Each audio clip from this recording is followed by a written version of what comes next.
If you want to use Poe AI without paying, you might be surprised how much you can actually do on the free plan.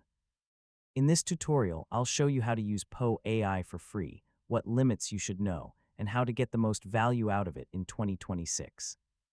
First, open Poe AI and sign in with your Google, Apple, or email account. The free plan is automatically available. No payment is needed to start. Now here's the important part.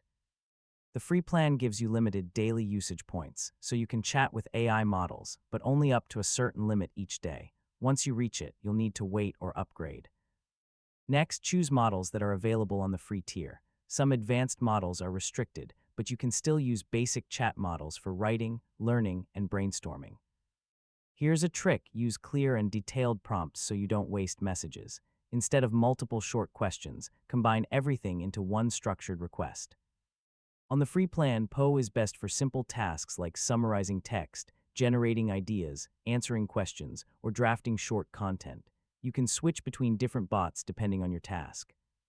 If one model reaches its limit, try another available free model instead of stopping completely. Try not to send repeated or unclear messages. Each request uses your daily limit, so being specific helps you get better answers with fewer attempts. Most free usage resets after a set time period, usually every day. So if you hit your limit, you can simply come back later and continue. And that's how to use Poe AI for free. Yeah, even with limits, you can still get a lot of value if you use it smartly and avoid wasting messages. Thanks for watching, and good luck exploring Poe AI.